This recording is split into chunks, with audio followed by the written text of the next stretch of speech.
Shalom Ubrocha after last week's Hafsaka. We didn't on Chanukah. We didn't have the Shiur. But Bruchim Aboim, Bruchim Anim Tzoim. Parshas Vayigash. I mentioned it already a few weeks ago that the Belzerov said that Parshios in Parshas Bereshis, I'll say it the way he said it and then I'll explain it, is eingehielt in our pelts, which means that the Parshios of Sefer Bereshis is very covered. Just like when a person over here, it's cold during the time when we learn Sefer Bereshis, a person covers themselves with a covering, with a warm coat. He says these Parshios are very covered. It seems like things were happening just, Chas v'sholem, you shouldn't say that, but it seemed like a storybook, Chas v'sholem. But obviously there's so much depth going on in these Parshios. So Parshas Vayigash is obviously a continuation to Parshas Miketz, where the Shiftei Kah came down to Mitzrayim, the Heilige Shvatim came down to Mitzrayim to look for, obviously to buy food, but to look for Yosef. That was their main goal. They came to him, everyone knows the story, with a goblet that Binyamin was accused. And here Yehuda standing in front of Yosef HaTzadik, Vayigash Elov Yehuda Vayoyme Bi Adoni. Yehuda comes close and he says, Bi Adoni. Simplistic understanding is, I beg you, my master. And he's basically he's begging him, please send back my brother Binyamin with me. There's no way I could go back to my father. In the end of last week's Parsha, says the Tver Shloima, Yehuda was caught by a terrible shock. Yehuda took upon himself, as we all know, to sacrifice this world and the world to come if he doesn't bring back Binyamin. Basically, his entire existence, so to say, was put on the hook with Binyamin returning to his father. At this point, it seemed like the world was collapsing for Yehuda. Everything seemed to go against what he was hoping would happen. Binyamin, as the viceroy said, will stay with me, and you and your brothers could go back up. Which basically means that his father, the thing that Yehuda took upon himself to return Binyamin in order to have this world and the world to come, will Chas v'sholem, everything will fall apart. He will not have this world and not the world to come. Yehuda is standing now in a desperate moment, says the Tver Shloima. He has two ways how to approach this moment. He could Chas v'sholem approach this moment saying, I tried my best. I did everything I was able to do. And Lamaisa, this is what happened. Chas v'sholem, giving up. He could have fallen into this trap of Yush, of giving up. Instead, he gathers his strength together and he comes with a freshness, with a starkate, with a strength. And Vayigash Elov Yehuda, which Chazal teach us, Ein Hagosha Elo Tefillah. Hagosha, when it says Vayigash, it means coming close with Tefillah, with davening. And he, in the same time that he is speaking to Yosef HaTzadik, says the Tver Shloima, he was also davening. He was doing two things simultaneously, two things together. He was doing his shtadlus in a physical way, but it was also his thoughts and his thinking process was connecting to Hashem. Says the Tver Shloima, some fascinating idea. He says when Yehuda was in this moment of either falling into Chas v'sholem, giving up, or gathering his strength together, he had to start thinking of things that will give him chizuk. things that will strengthen him to be able to continue. And what did he think? He said, Yehuda was thinking to himself, and he was saying in his brain, who am I? I'm a tzelem elikim. Hashem created me with the image of Hashem. Within myself, I have the nishmas elikim. I have a neshama, a nishmas elikai mimal. I have this pure neshama that Hashem put into me. With having a neshama, we have strength beyond that we could even comprehend. We have much more strength that we could think of. And with these thoughts, Yehuda strengthened himself, and he approached Yosef HaTzadik, and he approached the viceroy, begging him, please, take me instead, my brother.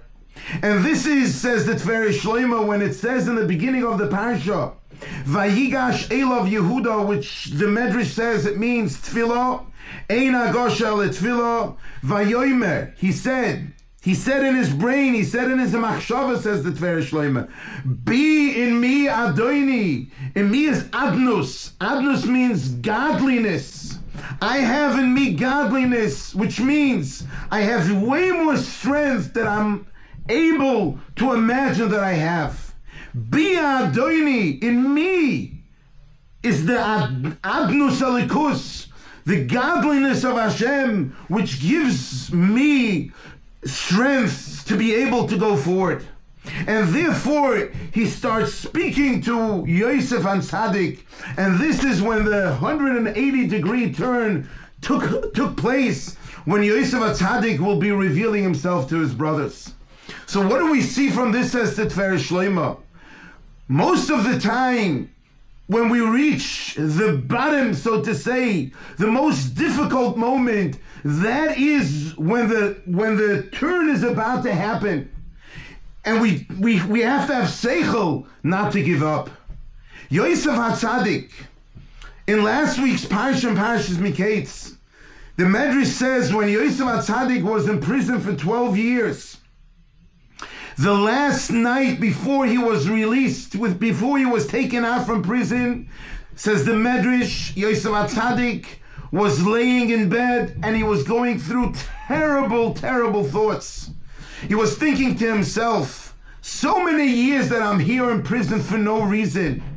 And there was a battle going back and forth in his brain, giving up or not giving up. And those moments were the crucial moments when the turn was about to happen. The same idea, says the Teferet Shlomo, is with Yehuda in this week's Parsha.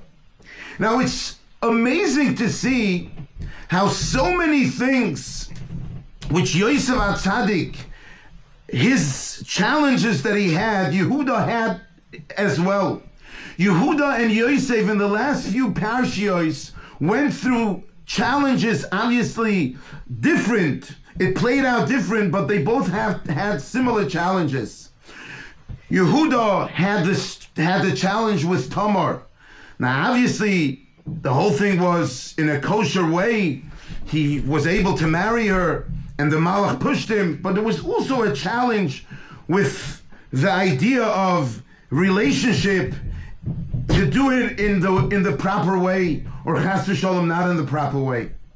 Yosef HaTzadik, which we know, Eshes Potifa, the story, which is obviously the famous story, Yosef HaTzadik went through this huge challenge, which chas v'sholom, it could have, if chas v'sholom he would have fallen through, it would have been a moment where everything would have been lost. And he took his strength, and everything turned around to the good. Yehuda over here, it was a moment that he felt the world was collapsing.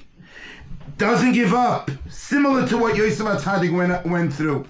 We see that these two, Yosef and Yehuda, went through very similar challenges.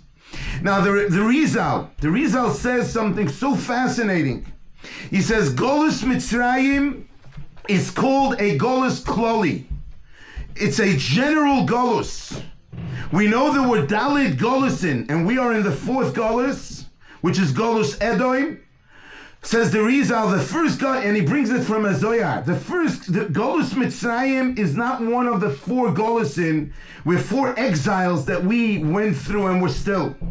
It's a Golus Kloli which inhibited, it had within all this, everything possible, which was basically setting the tone for the challenges and for the journey that we will have going through Golus. Says the Rizal, let's think for a moment. Who comes out from Yehuda? David Melech Yisrael Chai V'Kayom. David HaMelech, Melech Yisrael, comes out from Yehuda. Which Mashiach ben David comes out from Yehuda. Says the Rizal, we know, it says in the Zohar HaKadosh, there'll be a Mashiach ben Yosef as well. If Yidden will be Zoicha, Mashiach ben Yosef will help Mashiach ben David, says the Rizal, with gathering Yidden out of Golus. If Chas v'Sholem we will not be Zoicha, Mashiach ben Yosef will be killed, says the Rizal. But what we see over here when it comes to Golus Mitzrayim, we see these 2, Yehuda and Yosef, are the main players setting up the tone of Golus Mitzrayim. And let's take it one step further. The Rizal says, the difference between Yosef HaTzadik and Yehuda, Yosef is more behiskasya, which means hidden, and Yehuda is more behisgalya, more revealing. And let me explain what this means. Yosef HaTzadik, his challenges were hidden challenges, meaning the battle, which is Yosef HaTzadik's battle, which is the battle that every person really within the person has, which is desires, temptation, is hidden. You don't see it. It's it's within us that we have these taivas, these desires, these temptations that we constantly battle 24/7. As long as we are alive, we battle with these temptations. And this is one of the main reasons why HaKadosh Baruch Hu, the Rebbeinu Shalom, brought us into the world, is to overcome these moments and to be able to thrive and to become closer to Him. Yosef HaTzadik, says the Rizal, his challenges have to do with the hidden challenges, with the temptations that we all have, which is called Midas Yisoid. If you go with the spheres, you go according to the Hava, Yira, to all these different things. This is Midas HaYisoid, which is the foundation of Yidden, foundation of Klal Yisrael, that we, as a nation, this is who we are. We are an Am Kodesh. What makes us an Am Kodesh? By overcoming temptations and overcoming different Yetzaharas that come our way. Yehuda, on the other hand, says the Rizal, he is Malchus, which is the 7th level. Malchus is more Bizgalya. It's more just like a king which is running his kingdom, is an open show, so to say. Yehuda was more Bizgalya, more open. His challenges were different challenges. It was more open challenges. Would he bring his brother back? It wasn't, so to say, temptation.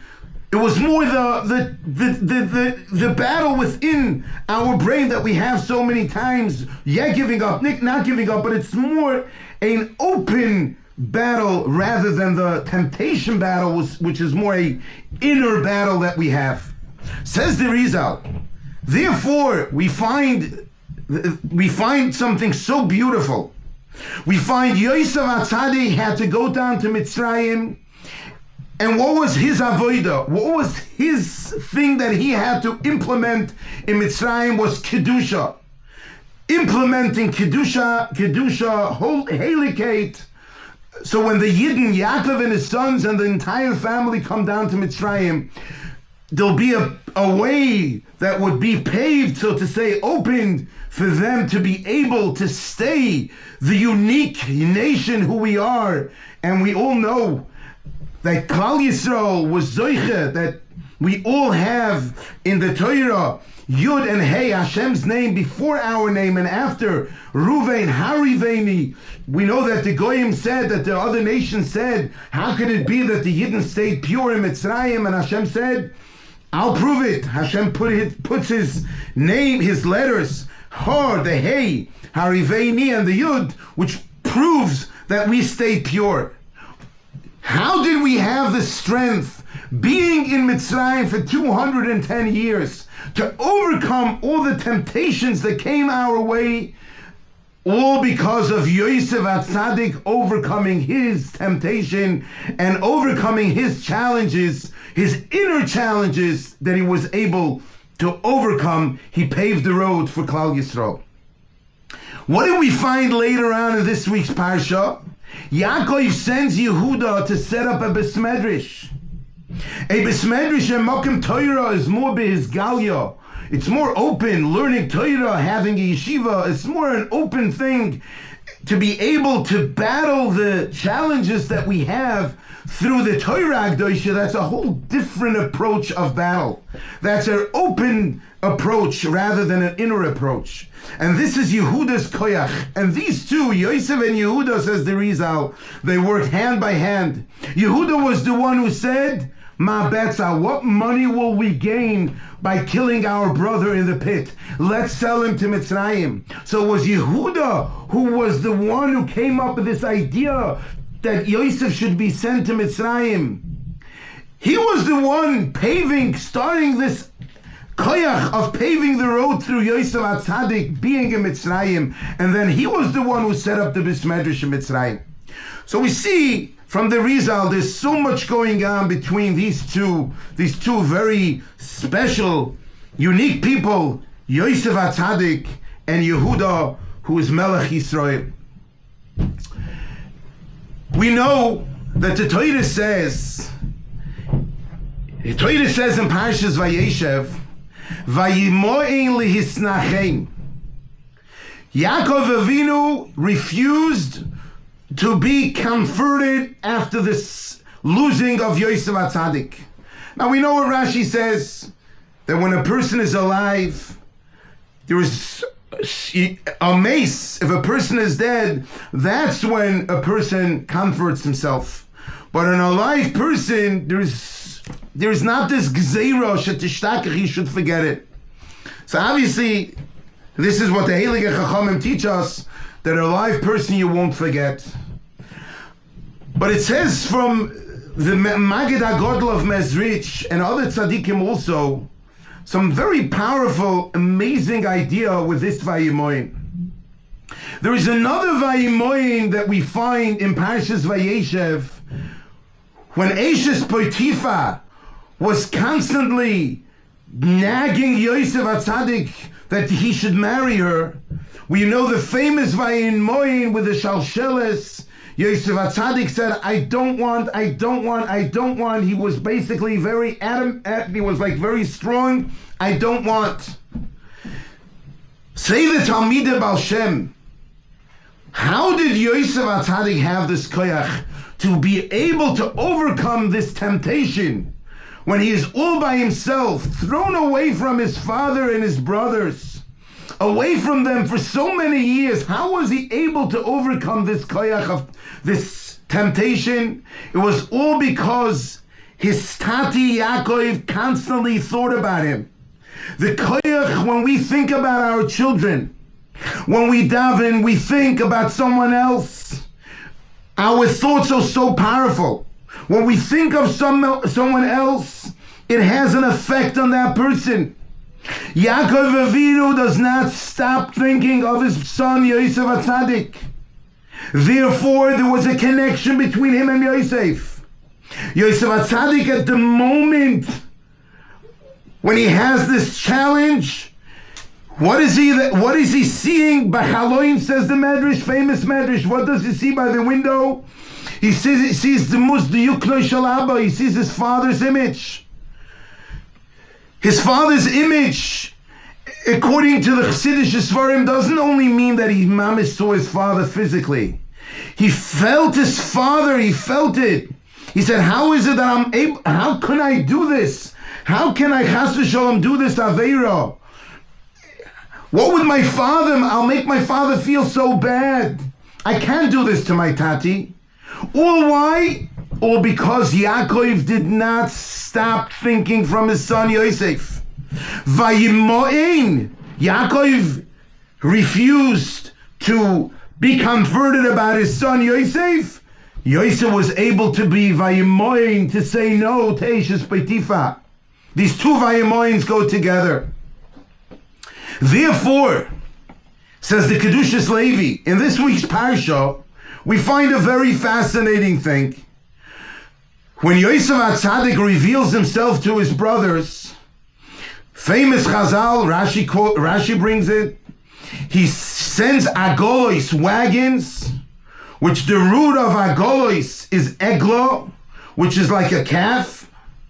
He sends it to his father. He sends it with his brothers to his father. At the beginning when they met, and Serech Bas Osha was trying to get the father, to get the Zaidi to be uplifted, to get his excitement back. At first, says the Torah, Vayofok Liboy. He did not believe. He couldn't believe that Yosef is alive. And according to the Chassidish Sfarim, Yaakov Avinu was thinking to himself, even let's say physically is alive, but he couldn't believe that he's still alive with a neshama. His nishma salikai, his heilige neshama is alive. He couldn't believe that Yosef is still pure and still Yosef HaTzadik, even if he's physically alive. Once Yaakov Avinu sees the agolos, he got excited. Whoa, Yaakov! Now his spirit is uplifted and he's all excited. Let me go see my son Yosef. What happened now? Rashi says, we all know this Rashi. Rashi says, he saw the agolos and he said, whoa, why is it that my son sent agolos? He sent this type of wagons. In those days, according to the Mefarshim, there were two types of wagons. There were wagons that were made more round, and there were wagons that was like a box. Why is it that Yosef sent a wagon which is agolos? Whoa, it must be because the last halacha that we learned is the halacha of Egla Arufa, of the calf which you need to chop off its head. Whoa, Yaakov becomes excited.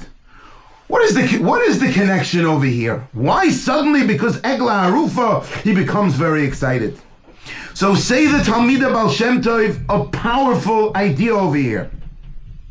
Yaakov Avinu, as I said before, was concerned that Yosef HaTzadik, even if he is alive, there's no way that he stayed pure. He was sure that he lost his pureness. When Yaakov Avinu, it says in the Medrash, when Yosef HaTzadik was sent through his father Yaakov to go search for his brothers, in Parshas Vayigash, says the Medrash, Yaakov Avinu escorted his son Yosef, and he walked with him a long stretch of land until he was very close to Doisan. And right before that, Yaakov Avinu tells Yosef, you know the halacha when a person is found dead outside the city, that you need to take an eglah, a young calf, and the Beis Din has to go out, and they have to say, Yodeinu lo shavcha, our hands did not pour as Hadam hazeh, this blood. We didn't do this chas v'sholom. We don't have anything to do with this killing, and then you chop off the head of the Egla Rufa. So Yaakov Avinu told his son Yosef, he said, with these words, Yodeinu lo shavchos as Adam, we didn't spill the blood. Yosef, I'm sure you will have guarding, you will have shmira. Hashem will guard you. May you be successful with meeting your brothers. And with this, they departed. Say the Talmida, and with it, the Baal Shem Tov. Yaakov Avinu knew What happens when a person escorts someone? If a person has a guest and the guest is on the way out and you walk your guest, basically there's connection. When two Yidden are connected to one another, there is Shechina, there is Hashem, and then there's Shmira, there's guarding. When a Yid escorts another Yid, it builds a connection that when the person is now on the way, he's still connected to the person who walked him. And since he's connected to another Yid, there's Shmira, there's guarding. And the person who is on the way, Be'ezus Hashem, will come to the destination in good health. But there's also a deeper thing that takes place. If the person that walks, that's Malava, that walks his guest, walks the person that was his guest, is a Elach Yid, is a God-fearing Yid, that God-fearingness has a koyach, and it stays with the person who is now going whatever the person is going. So in other words, there is a certain koyach of an Elach Yid walking, escorting someone to give that person strength to overcome whatever happens, if there is something that he needs to overcome, any spiritual challenges as well. Say the Talmid of Baal Shem Tov, when Yaakov saw the Egla Arufa, he saw that Yosef HaTzadik is still connected to the last halacha that was learned. He said, whoa, that tells me that my escorting Yosef was very powerful. It kept him going all these years, and he feels this connection. And the proof is because he's sending Golus. Why is he sending Golus? Because he still remembers the last halacha. How can it be, being in Mitzrayim, in Ervas Haaretz, in the lowest of the lowest, and still remember the last halacha? That is called connection. And Yaakov Avinu said, if he is still connected to me, Vatchi Ruach Yaakov, Yaakov's spirit lifted, and the excitement, Yaakov Avinu suddenly had this amazing excitement. So up until here, we see all these fascinating things which take place between Yosef and between Yehuda and between Yaakov. Now let's, for a few minutes, focus on Yosef and his brothers. To us, meaning the way we see it from a very simplistic point of view, we see Chas v'Sholem brothers, they were in dispute, in fighting. But if we look into all these very deep svarim, we see it wasn't a simple thing that was going on. There was a lot of deep things happening. Why it was happening, what was happening between Yosef and his brothers. Not to focus now on the actual dispute itself, but to focus on the reuniting, reconnecting between the brothers and Yosef HaTzadik. Yosef HaTzadik, when he sees Yehuda being in a very desperate moment, he decided it's time to reveal himself. Now, revealing himself was not just revealing himself, says the Sfas Emes, in a practical sense.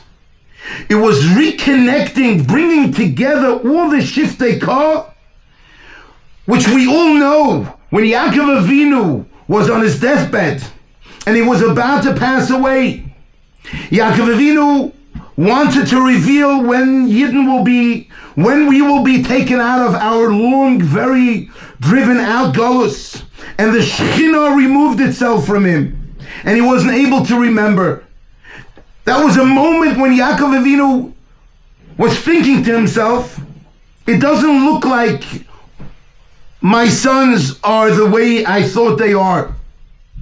He felt there's something lacking amongst my sons, and therefore the Shiftei Kah, there's a lack in the Shiftei Kah, in the 12 Heilige Shvatim, and therefore the Shekhinah was removed.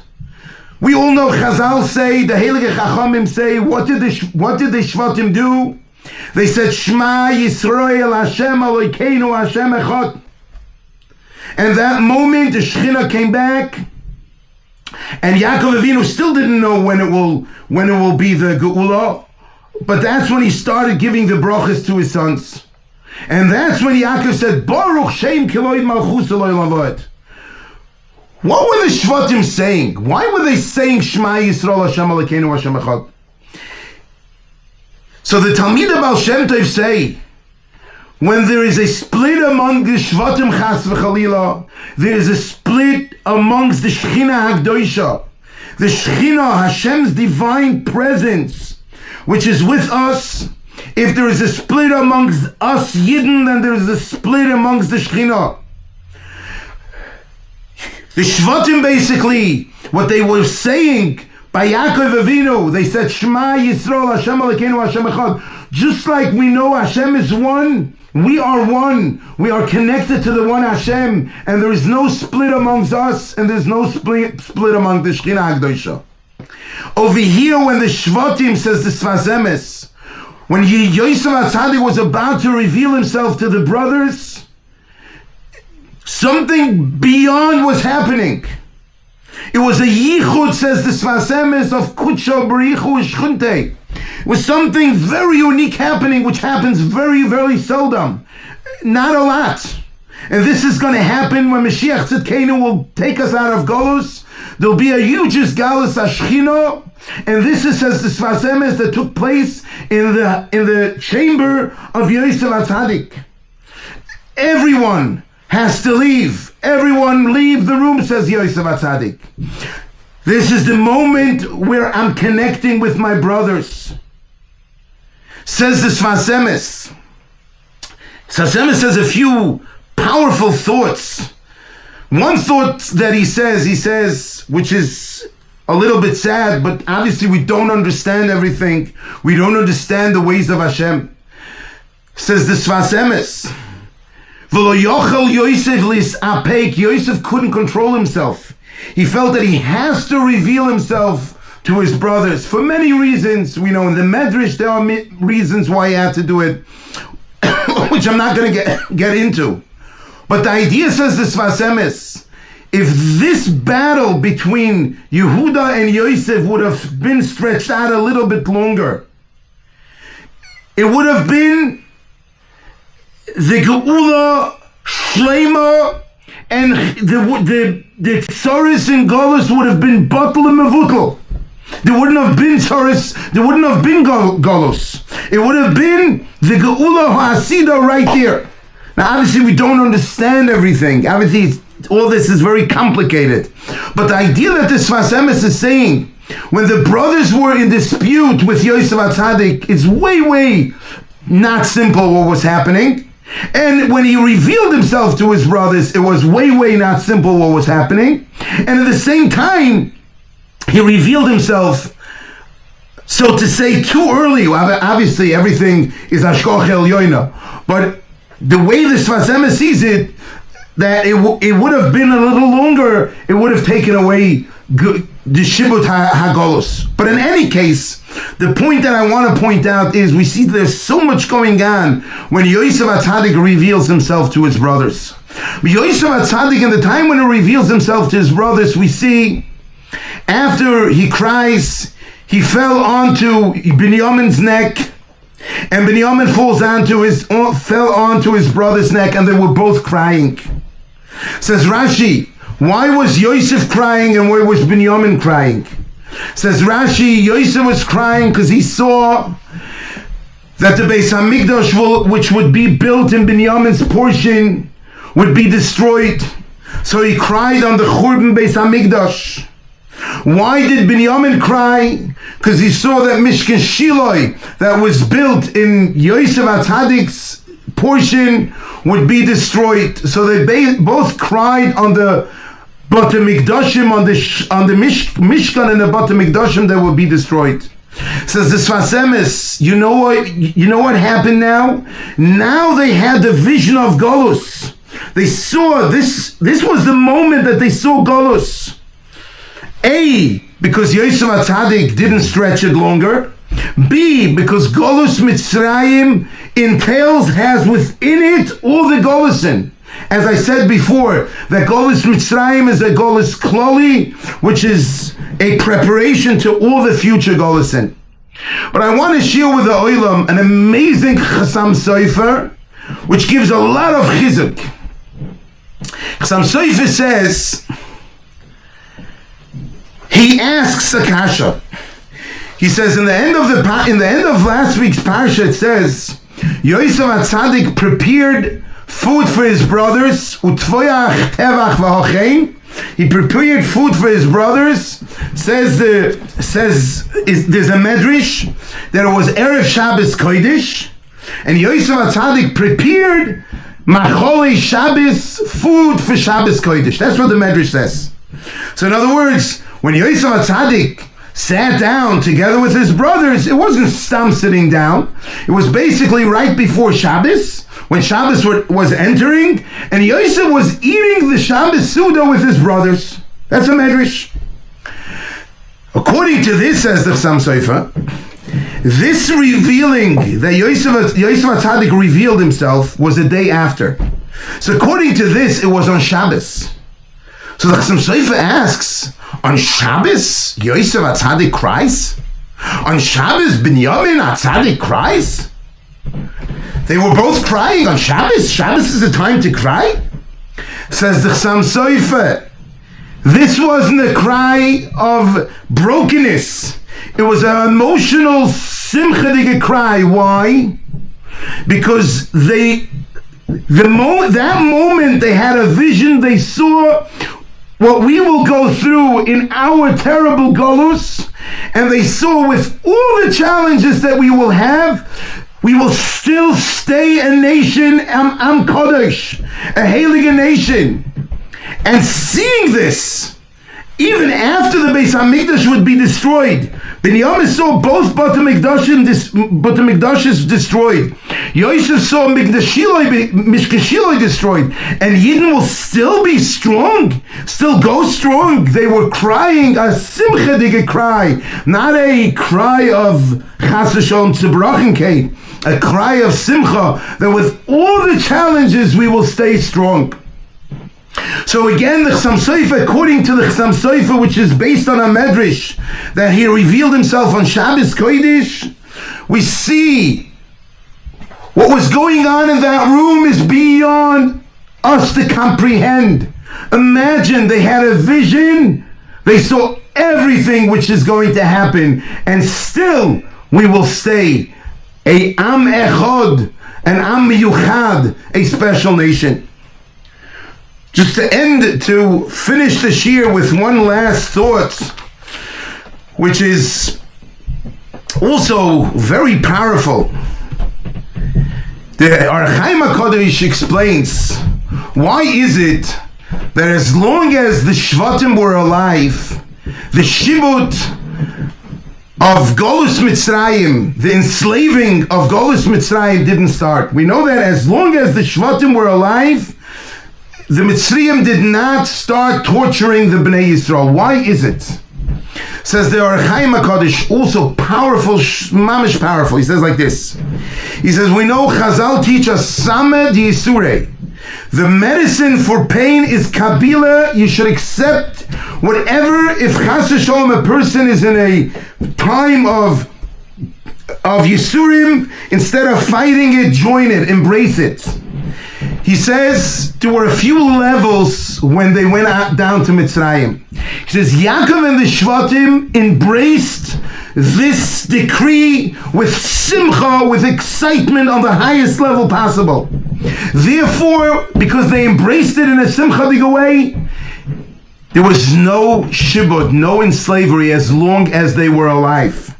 The grandchildren, even though they came, and obviously they made peace with the situation, but they didn't embrace it with this level of simcha. So by them, the shibud began.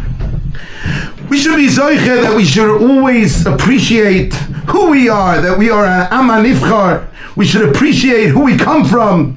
We should appreciate the koiches, the strength that we inherit from our forefathers, Avraham, Yitzchak, Yaakov, Yosef and Yehuda, and all the Shiftikah. And we should be zoichet an amazing Shabbos Kodesh with all the bracha, all the atzlacha, with Mashiach Tzidkenu very soon. B'mheira b'yameinu amen.